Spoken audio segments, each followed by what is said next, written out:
பொழுது, தரித்திரம் வாட்டும் பொழுது, விரோதிகள் நமக்கு விரோதமாக எழும்பும் பொழுது, ஓடுவதற்கு இடமில்லாமல் நாம் தவிக்கும் பொழுது, நாம் அவரை எங்கே கண்டு சந்திக்கலாம்? என் அன்புக்குரியவர்களே, எல்லாம் நன்றாய் இருக்கும்போது ஜெபிப்பது சுலபம். ஆனால் கடினமான சூழ்நிலை வரும்போது, கஷ்டங்கள் வரும்போது, நோயின் வேதனை நம்மை வாட்டி வதைக்கும் போது, நம்முடைய ஒரே கேள்வி, நான் அவரை எங்கு சந்திக்கலாம்? Where can I meet you? Where can I meet you? வேதம் அதற்கு சங்கீதம் 11:4 சொல்கிறது. கர்த்தர் தம்முடைய பரிசுத்த ஆலயத்தில் இருக்கிறார். நாம் அவருடைய ஆலயத்தில் அவரை சந்திக்கலாம். என்ன மகிழ்ச்சி, என்ன பரவசம்! 1 நாளாகமம் 28:2 வாசித்து பாருங்கள். தாவீது சொல்கிறார், நான் அவருக்கு ஒரு ஆலயத்தை கட்டி இருக்கிறேன், அவருடைய பாதப்படி அங்கு தங்குவதற்கு கட்டியிருக்கிறேன். 2 நாளாகமம் 7:15 பாருங்கள். ஆலயத்தை சாலமோன் கட்டிய பொழுது தேவனுக்கு ஒரே மகிழ்ச்சி, ஒரே பரவசம். என்ன சொன்னார்?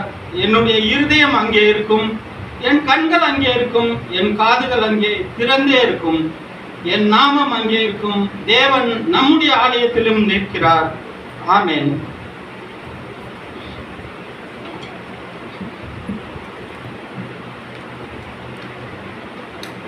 தூய ஆவியே, அன்பின் ஆவியே, துணையாளரே, தேடும் தெய்வமே, ஊற்று தண்ணீரே, உள்ளம் ஏங்குதையா, வர வேண்டும் வல்லவரே, நல்லவரே, ஐயா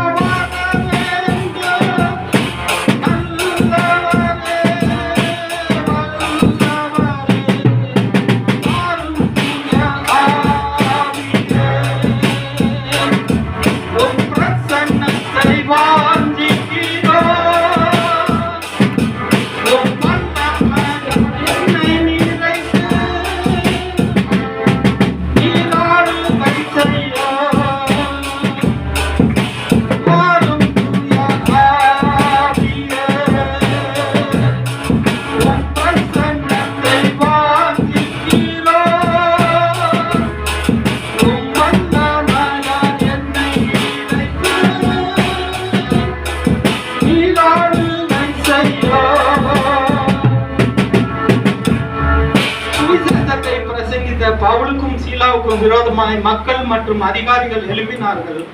அவர்களை அநேக அடிகளை அடித்து சிறைச்சாலையிலே வைத்து பத்திரமாய் காக்கும்படி சிறைச்சாலைக்காரனுக்கு கட்டளையிட்டார்கள். ஐயோ, நாளைக்கு சிறை சேதம் செய்வார்களோ அல்லது தூக்கிலே போடுவார்களோ ஒன்றும் தெரியாது. கால்களை தொழுமரத்திலே பூட்டி வைத்தார்கள்.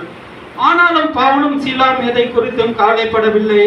எங்களோடு இருக்கிறவர் பெரியவர் என்ற நம்பிக்கையிலே நடு ராத்திரியிலே ஜெபம் பண்ணி தேவனை துதித்து பாடினார்கள். அப்படியாய் துதித்து பாடிய பொழுது நடு ராத்திரியிலே சிறைசாலையின் அஸ்திபாரங்கள் அசைந்தது, பூமி அதிர்ந்தது, கதவுகள் எல்லாம் திறந்தது, கட்டுக்கள் எல்லாம் கலன்று போயிற்று. எந்த சூழ்நிலையிலும் கர்த்தரை துதித்து பாடுங்கள், அவருடைய நாமத்திற்கு ஸ்தோத்திரம் சொல்லுங்கள். தன்னாலே உங்களுக்கு வழி பிறக்கும். கட்டுக்கள் அவிழ்ந்து நீங்கள் சுதந்திர பறவையாய் பறப்பீர்கள். Bless them, Lord, in Jesus' name. Amen.